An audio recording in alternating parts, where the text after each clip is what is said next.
Aos Sagradas Escrituras, bom dia. Pelo sinal da Santa Cruz, livrai-nos Deus nosso Senhor dos nossos inimigos. Em nome do Pai, do Filho e do Espírito Santo. Amém. Ó Deus de bondade, manifestai o vosso poder nos sacramentos que revelam o vosso amor. Enviai o Espírito de adoção para criar um novo povo, nascido para vós nas águas do batismo. E assim possamos ser em nossa fraqueza instrumentos do vosso poder. Por Cristo nosso Senhor. Amém. Consagração a Nossa Senhora. Ó minha Senhora, ó minha Mãe, eu me ofereço todo a vós. Em prova da minha devoção para convosco, vos consagro neste dia os meus olhos, meus ouvidos, minha boca, meu coração e inteiramente todo o meu ser. E porque assim sou vosso, ó incomparável Mãe, guardai-me, defendei-me como coisa e propriedade vossa. Amém. Pedido de Nossa Senhora, rezai o rosário todos os dias. Oração diante da cruz. Que a ressurreição do Senhor afugente da nossa vida o medo e as trevas. Ó Deus da vida, que ressuscitou o seu Filho, ressuscita-nos a cada dia para uma vida nova. Ó glorioso Deus Altíssimo, iluminai as trevas do meu coração, dai-me uma fé reta, uma esperança certa e uma caridade perfeita, sensibilidade e conhecimento, Senhor, a fim de que eu cumpra o vosso santo e veraz mandamento. Amém. Oração antes de ler a Bíblia. O amor de Deus se realiza em todo aquele que guarda a sua palavra fielmente. João 1, 2, 5. Meu Senhor, meu Pai, enviai teu Santo Espírito para que eu compreenda e acolha tua santa palavra. Que eu te conheça e te faça conhecer, te ame e te faça amar, te sirva e te faça servir, te louve e te faça louvar por todas as criaturas. Faz, ó Pai, que pela leitura da palavra os pecadores se convertam, os justos perseverem na graça e todos consigamos a vida eterna. Amém. 28 de janeiro de 2022. Liturgia da Palavra. O reino de Deus e a caminhada cristã são como semente discreta, porém promissora de vida abundante. Seu crescimento requer tempo, paciência e cuidados. A leitura do segundo livro de Samuel, capítulo 11, versículos 1 a 10 e 13 a 17.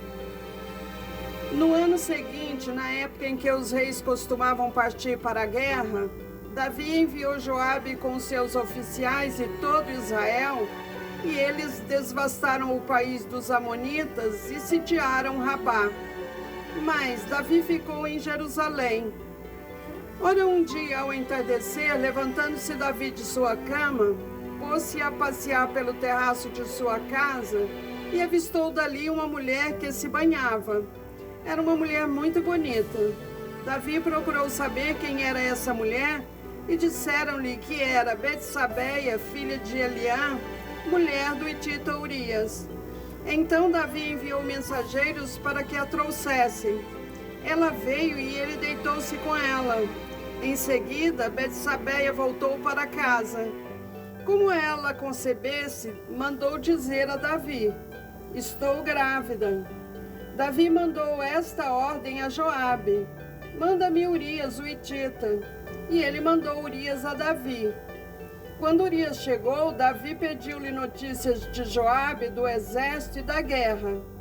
E depois disse-lhe: desce à tua casa e lava os pés. Urias saiu do palácio do rei e, em seguida, este enviou-lhe um presente real. Mas Urias dormiu à porta do palácio com os outros servos do seu amo e não foi para casa. E contaram a Davi, dizendo-lhe: Urias não foi para a sua casa. Davi convidou-o para comer e beber à sua mesa e o embriagou. Mas, ao entardecer, Ele retirou-se e foi se deitar no seu leito, em companhia dos servos do seu senhor, e não desceu para a sua casa. Na manhã seguinte, Davi escreveu uma carta a Joabe e mandou-a pelas mãos de Urias. Dizia nela: colocai Urias na frente, onde o combate for mais violento, e abandonai-o para que seja ferido e morra. Joabe, que sitiava a cidade, colocou Urias no lugar onde ele sabia estarem os guerreiros mais valentes. Os que defendiam a cidade saíram para atacar Joabe, e morreram alguns do exército da guarda de Davi. E morreu também Urias, o hitita. Palavra do Senhor, graças a Deus.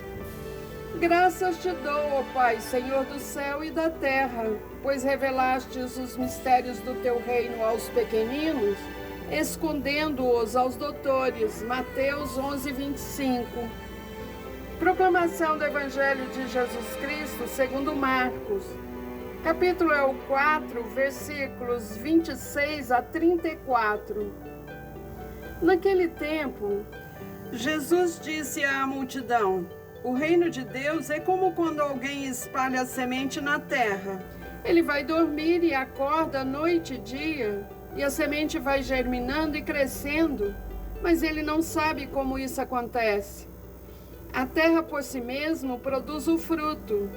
Primeiro aparecem as folhas, depois vem a espiga e por fim os grãos que enchem a espiga. Quando as espigas estão maduras, o homem mete logo a foice, porque o tempo da colheita chegou. E Jesus continuou: com que mais poderemos comparar o reino de Deus? Que parábola usaremos para representá-lo?